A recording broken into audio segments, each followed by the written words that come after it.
transfer window absurdities, Canadian ambitions, and Liverpool. Is room 442.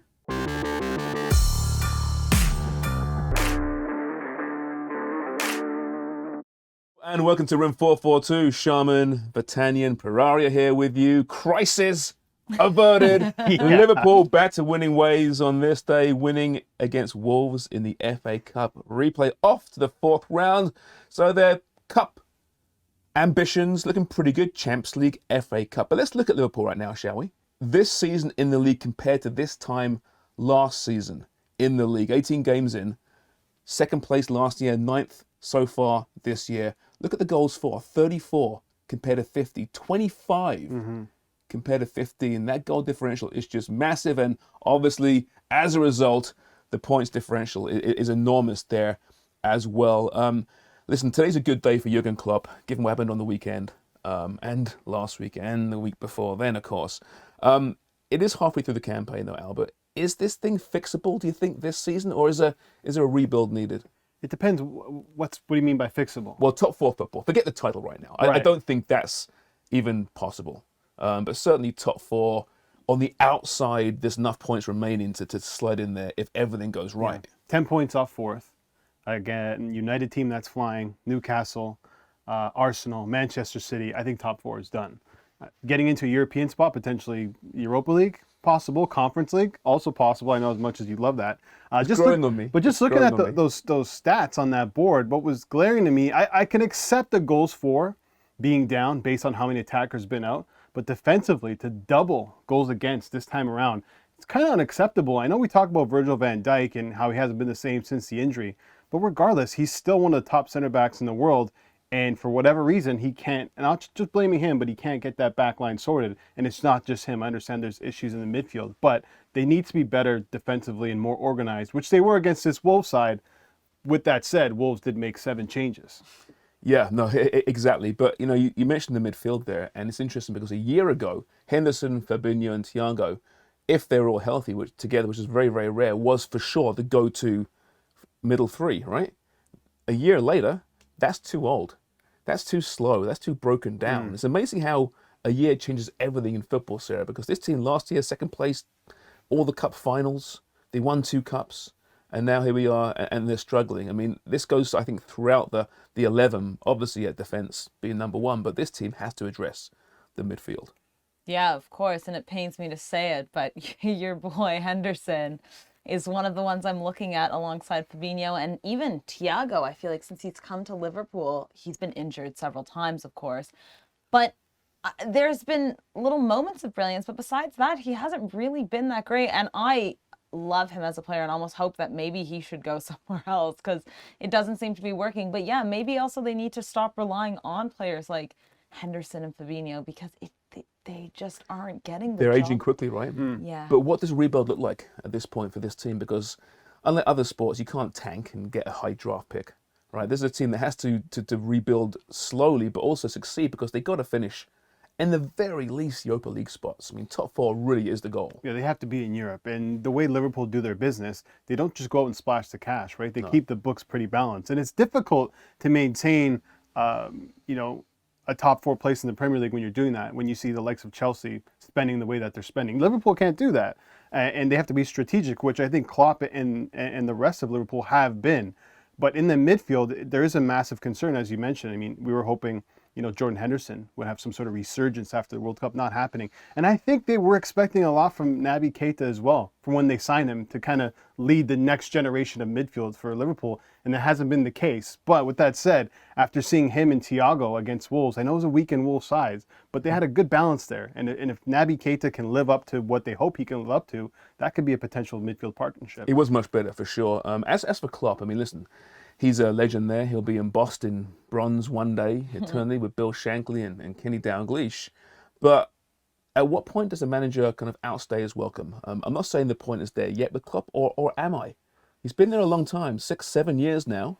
At what point do you start looking at the manager and saying, do we need fresh ideas and a fresh face? Well, let me ask you, if Liverpool finish, Europa League spot, 5th or 6th, but they win the Champions League, like Successful campaign, isn't it? Right, that's what I'm saying. Like, if they do well, in the Champions League, and they're still in the cup competitions as well. Is that a successful season? Yeah, they bottled the Prem, but they've been after. I mean, I don't know. To me, that would turn everything around, and everyone would stop talking. So just win the Champions League. It's easy. Yeah. They just have to play Real Madrid, knowing how that goes. But I mean, I think I still have faith in Klopp. I don't think it's done yet. And like you've mentioned, he's brought so much to the club. I still think they have to keep Klopp as their head right now. He has enough credit in the bank where they should give him a little bit more time to try and fix this thing. Rebuild this team, right? Yeah. But let us know through Twitter. You know our addresses. What do you think? Is Klopp the right man for the job for next season and beyond? Are we just overreacting as we're supposed to do in the media business? I don't know. When we come back, speaking of the transfer season, the craziest transfers we've ever seen, there's been some good ones. That and more coming up next.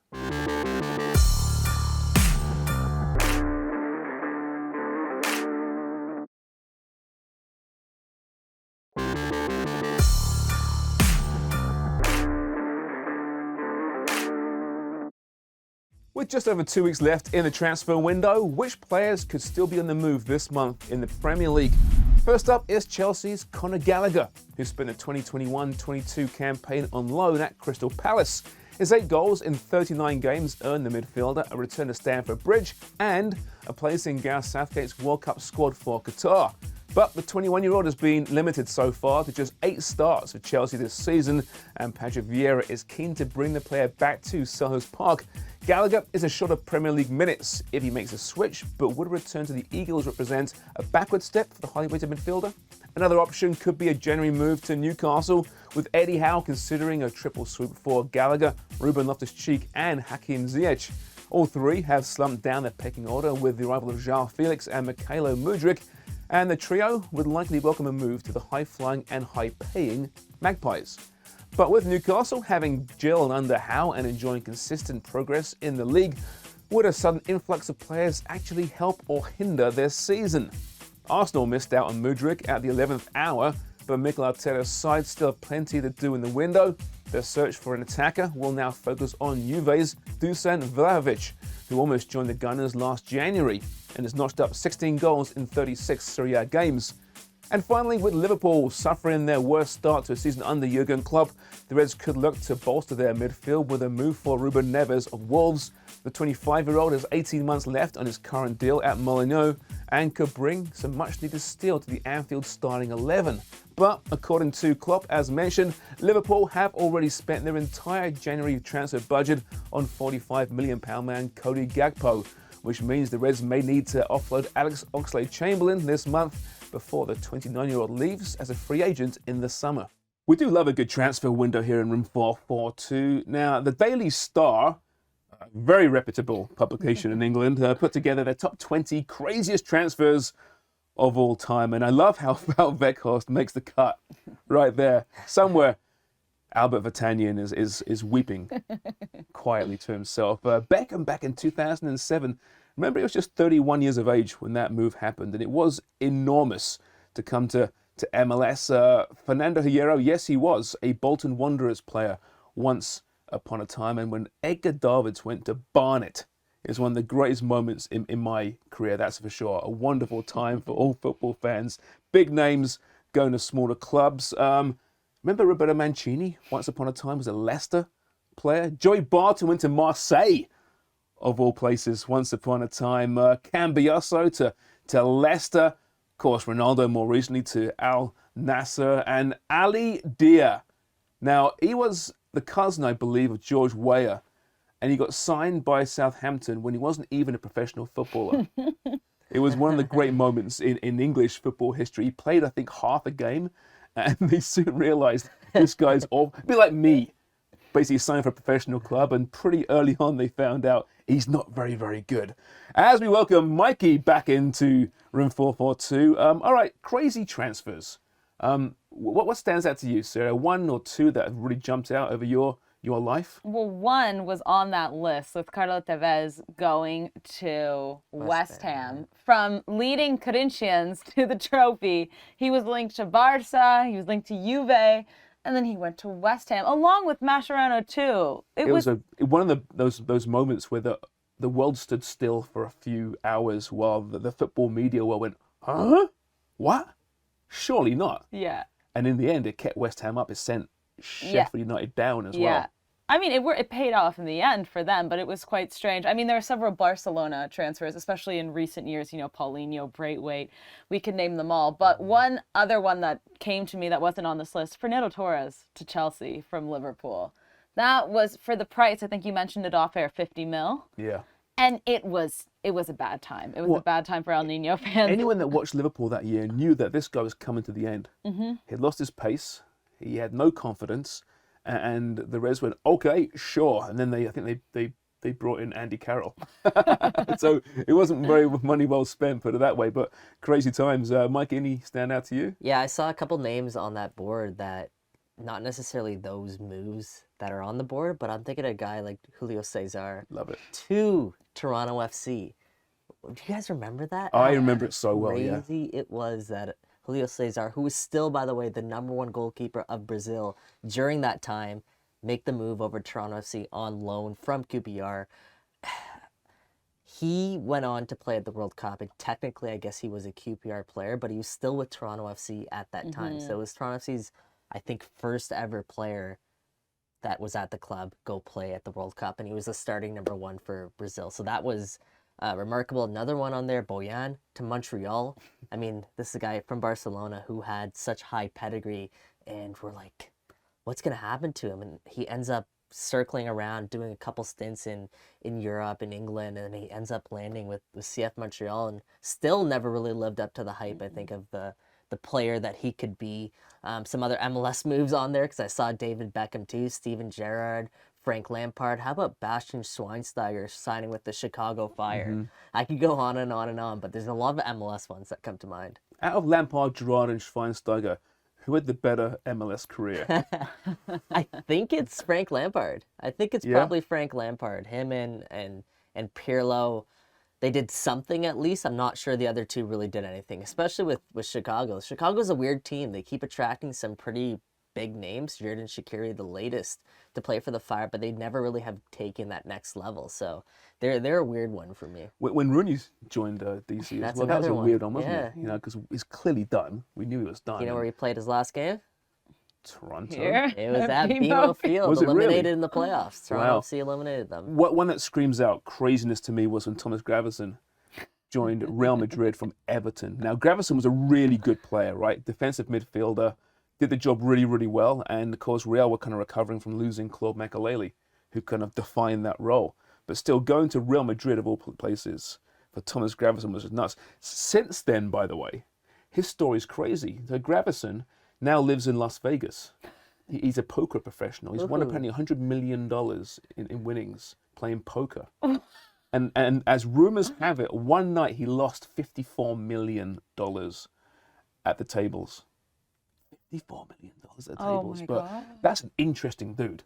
And if you Google Thomas Gravesen's name, he had a lot of other exploits around the world, which, well, I'll just Google him because it's pretty interesting. But I love the Cesar one you mentioned, though, because I remember going to training for TFC that season and just seeing this guy in goal. He's an absolute legend of the game, potential World Cup winner. One of the best goalkeepers in world football. At that time, TFC weren't signing superstar players. I think it's before Torsten Frings. Or was it around the same time now? I think Frings might have been before. Was he just before? Or during the But same time. he was done at that time, Oh, right? yeah. Yeah, it's fascinating. A rumor coming down, by the way, late today, just before recording, was Raheem Sterling maybe going to Real Madrid from Chelsea. Now, Chelsea, of course, spending money for fun right now. At some point, for financial fair play, they've got to sell as well. Yeah. Raheem Sterling, does he fit at Real Madrid, do you think? I mean, Ancelotti knows him really well. Yeah. But right now, Madrid have Benz and Vinny and Fede, who can play. Fede can also play in the middle. Rodrigo, too. They have Rodrigo. They have Asensio. I think this would be stupid for Madrid. I understand that they're in, a bit of a slump, but they have the players. I don't think it's an issue of having the players. There are people that can play this position. And for Sterling, he needs to get into playing frequently, and that was an issue as to why he left City. I don't think he's going to get that at Real Madrid. It doesn't surprise me, though. Raheem Sterling seems like the type of player that just hops to the next whatever's hot, right? You think about the way he left Liverpool to Man City, then Man City now to Chelsea. I'm not surprised at all that we see his name once again pop up in some of these lucrative transfers. Listen, would he fit in well with Real Madrid? Maybe. Maybe. But there, like as Sarah pointed out, there's a lot of competition at that spot. But I mean, I could see it working out. I could definitely. It's interesting. I mean, he's been playing right wing back at Chelsea. He's not a wing back. We know what he does. He scores goals when playing on the right hand side of a front three, or even through the middle as well at times at Man City. So he'll be, I think, a squad player at Real Madrid. But it'll be interesting. Not too many English players make that big switch overseas. And Beckham did it, succeed. of course. You know, we don't mention that very often. Beckham actually had a pretty decent career on the continent with AC Milan and Real Madrid and PSG too for a little while, which I forgot all about until I just started talking about this. You know, what a career he had, eh?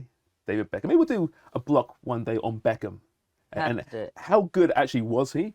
Because I think he's one of those players that is just so overrated, he's underrated in many regards. But lots of fun transfers to talk about, that's for sure, including Canadian players.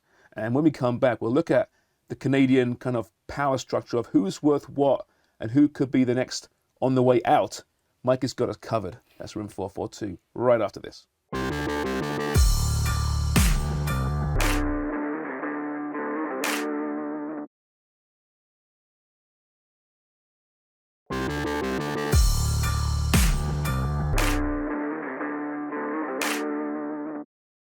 Now more than ever, Canadians are drawing significant interest on the transfer market. We've already seen the likes of Alistair Johnston make a significant move to Celtic and Ishmael Kone move to Watford. But who's next? Let's take a look. The World Cup may not have gone to plan for Jonathan David, but since he's rejoined Lille, the 23-year-old striker has refound his prolific form. David has 4 goals and 1 assist in 5 appearances post-World Cup. And how's this for a stat? Only 4 footballers in Europe's top 5 leagues have more goal contributions than David this season: Erling Haaland, Neymar, Lionel Messi, and Robert Lewandowski. That's some pretty decent company, I'd say. David set the all-time Canadian transfer record when he moved from Belgium's Gent to Lille in August 2020 for 27 million euros, and it's all but certain he'll break his own record when he makes his next big move, whether that be in January or in the summer. Another Canadian that could be on the move this winter is Tajon Buchanan. The 23-year-old winger was a standout performer at the World Cup, and it has led to the Brampton, Ontario native being linked to a potential big-time move, with the likes of Inter Milan, Napoli, and Premier League clubs interested.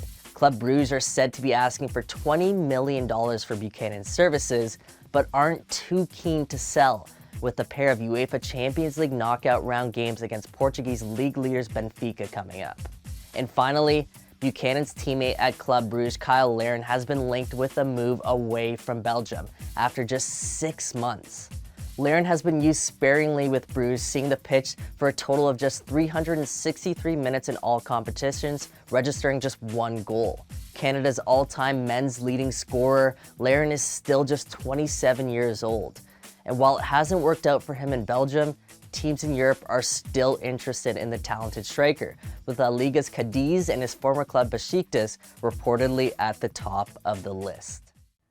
So as the transfer interest in Canadians abroad start to increase and more and more clubs are interested now in Canadian talent, so are their overall market value. As we take a look at the most valuable Canadian soccer players in the world right now, and no surprise, number 1 is Alphonso Davies at $76 million US.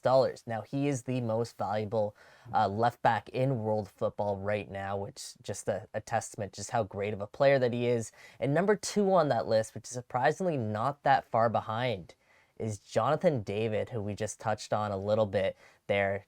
James, Jonathan David, $49 million right there, according to Transfer Market. What do you think of that value with Jonathan David? We're just seeing how these players, the last number of weeks, that have gone for these astronomical amounts of money. Mudryk for around 100 million, over 100 million. I'm thinking that could be low for David. Now, listen, had a poor World Cup, but it's been great, like you mentioned there in the piece, since the World Cup. What I love about this, these numbers are these are big, legitimate numbers, right, for Canadian footballers. If you told us even 10 years ago, you know, there's a Canadian for 80 million odd on the market, I mean, we would have shaken our heads like, well, who's that going to be? And now there's not one, there's two. Maybe three with Tajon as well. But yeah, John David, I think right now is the most intriguing out of all those names because he's probably moving at some point. Maybe not in January. Perhaps it's going to be in the summertime, Albert. But around 50 million US, I could see it going a little north of that. Yeah, I think so, especially if he moves to the Premier League where the money is, right? Right. The increase in value. And based on what we were hearing through rumors, Fabrizio Romano, whoever you follow, he's linked to Chelsea, Manchester United. So there's going to be some sort of bidding war for this player that's going to raise the value of him. And rightfully so. Look at him in the French league. Third straight season, double digits in goals. I mean, not many strikers at his age are doing that at the moment. And he can fill into a number 9 spot, I think, at maybe any club at the moment. Yeah, there's a stat that I read in that piece that said there's only 4 players in the top 5 European leagues right now that have outscored Jonathan David. Erling Haaland, Neymar, Lionel Messi, and Robert Lewandowski. Right. The 5th is Jonathan David. So that just screams at, especially considering he's the youngest player on that list, I believe. So that just screams. I mean, at the same time, how much weight does the French league carry in the transfer market, Fair. right? You don't often get, enormous deals coming from France, much like Belgium as well with Tajon. I think it's 13 million there. I think it's probably worth more than that with Inter Milan lurking right now, talking about a move for him. But, going from Belgium to a top league, often there's like a stepping stone kind of move for him, right? But still, I mean, if Inter Milan is the club, with Denzel Dumfries probably moving at some point, there's your replacement, right? Well, I mean, they're linked with a few, right? Mazraoui from Bayern seems to be at the top of that list. Great player, by the way. Had a great World Cup. You love, yeah, you're a big Mazraoui guy. Made most intelligent observers, Yes. team of the tournament. So I think maybe he's second or third in terms of pecking order of who Inter want. But just being linked there is phenomenal for him in his career. But Buchanan, I think similar to David, is in such a great position. They're playing at really good clubs. They're playing really well. And that move is going to come eventually. There's no rush to make this move. It's not they're going to be losing out on money or a position because they're good enough that they're only going to get better. I mean, look at Buchanan at Club Brugge, right? In the Champions League. And under the new boss, Scott Parker, he's getting playing time. So he's in a great spot. But will he move to Inter? I think it depends on what happens potentially with Mazraoui. It's interesting because Jonathan David, he started his professional career really in Belgium. And then he decided to make the move over to Liga. Now I wonder if Tajon, I mean, he's linked with some pretty big clubs right now. I wonder if there is a club in between maybe that next step that he has to get to, as you were sort of alluding to, James. Yeah, that stepping stone club perhaps. Carl Laren's interesting too. Really interesting. He's had a really rough few months, including the World Cup, I suppose. But we know he's got goals in those boots. He's shown that in the past. He's all been announced he's leaving Club Brugge. Where do you think he will end up? And is a move back to MLS the best move for him? Yeah, that's the $1 million question right now for Kyle Larin. I don't think a move back to MLS is the best for him at this point right now. The standard in terms of the national team, in terms of where they expect their players to play and the level of football where they expect their players to play continues to rise. And Kyle Larin has shown and proven that he can hang in Europe, whether that be back in Besiktas where he absolutely tore it up, or now we're hearing Cadiz potentially linked with Kyle Larin, the La Liga team who's in a relegation battle right now. Either way, I think Kyle Larin still needs to prove himself in Europe one more time at least, and to stay in contention just simply for the national team. Listen, if I'm Kyle Larin, find minutes. Wherever you're going to get guaranteed minutes is where you need to go. We keep forgetting. I looked at his age. I'm like, he's only 27 years old. Yeah. He feels like this grizzled old veteran, but he still has a lot to offer. 27's a veteran though in the football world. But he still has a lot to offer. Look what he's done with Canada, right? So clearly he can play at that level. I would say go find the minutes, whether it's at Cadiz or North America, Besiktas, England, wherever. Go find the minutes.